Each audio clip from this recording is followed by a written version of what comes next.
we run on scripts. There are two types of basic scripts that we run on.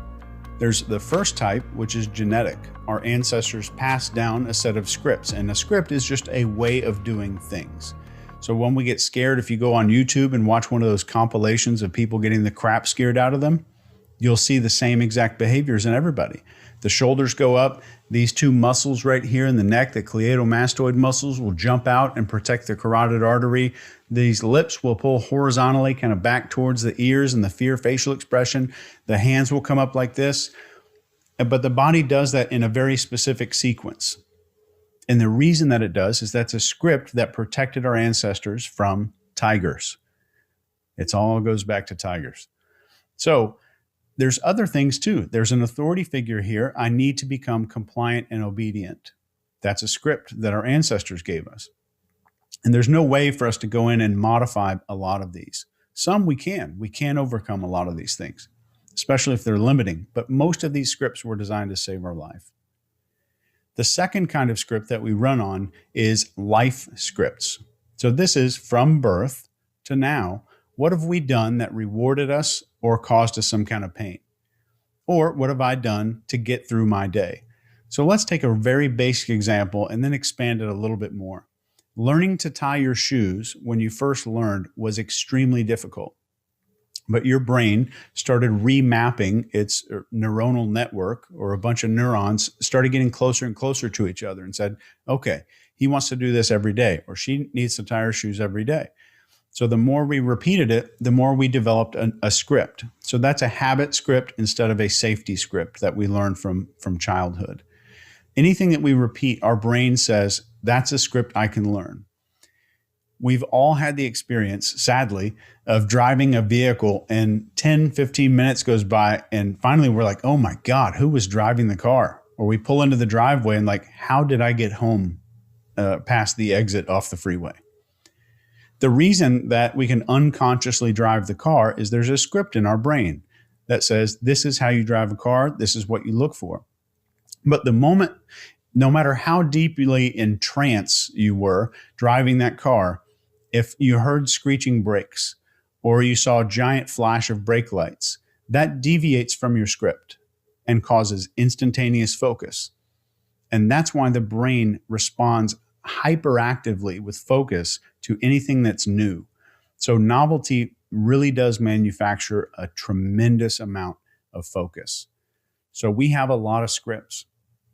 Right now, if you've ever taken an online course before, your brain is borrowing from a script that is similar to this. So the brain says, okay, this person, I've done this before. I remember this person got out their iPad and pulled out a notebook before and has done something very similar. So I'm going to bring up that script to help them.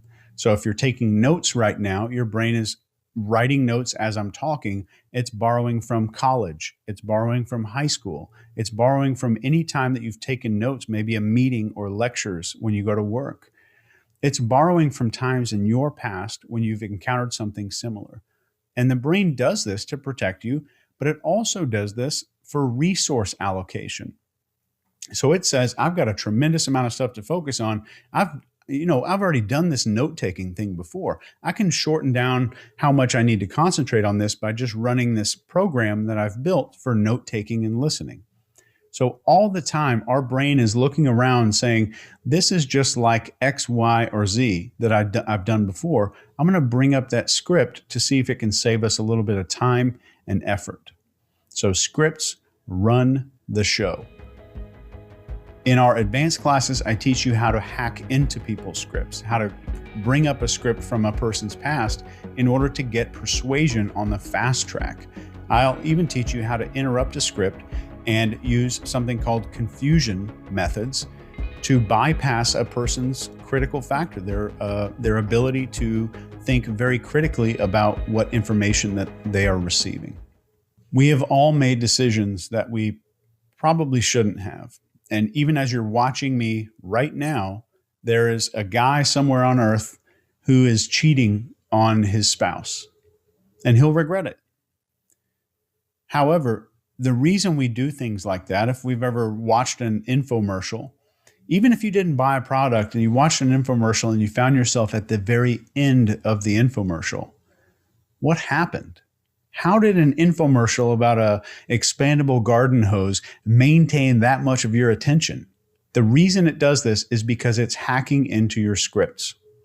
It's hacking into the evolutionary and psychological scripts that you have. We do a lot of this stuff. If you've ever bought a brand new car that you shouldn't have and had buyer's remorse, the reason that you bought the car in the first place was because the script was being used. There's some kind of script at play. So that's really impressive.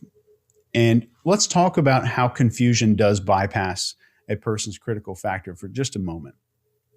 If a person is given deliberately confusing information in a way that's pronounced very confidently and very straightforward, that sounds like it should make sense, but it doesn't make logical sense, the brain starts to struggle with it.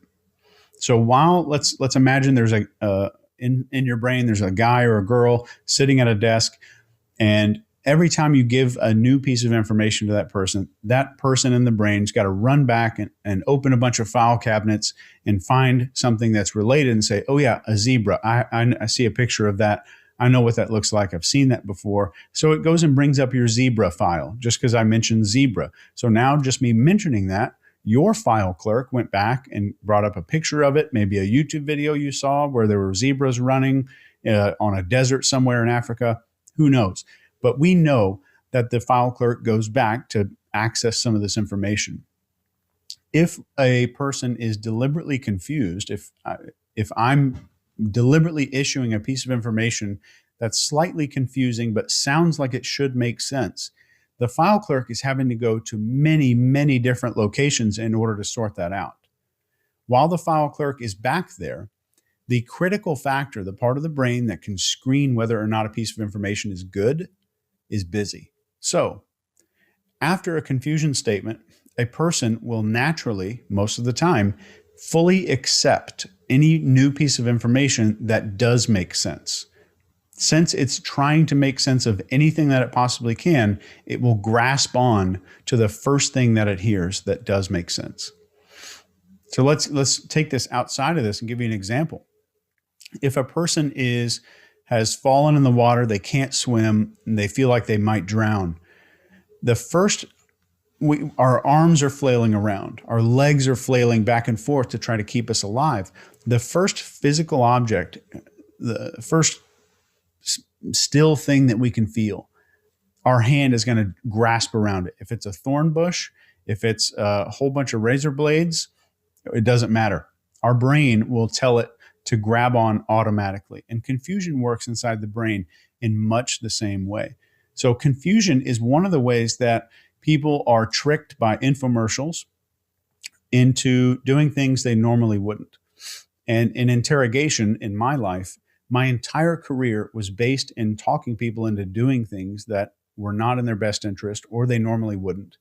I didn't realize that this had application in therapy, in treating people with depression or PTSD or anything like that until I was about to retire from the military just a few years ago. And I'm so thankful that someone approached me after a seminar and asked me to teach a group of therapists and a group of psychiatric care providers. I am thankful that these techniques are being used ethically and that they're being used in a way that actually does help people. But confusion is almost as close to a master key as authority is. Confusion works quick, authority works long-term. Novelty works short-term for focus. So now we're understanding the history of the human brain and how there's a lot of programs in there that we really don't have a whole lot of access to.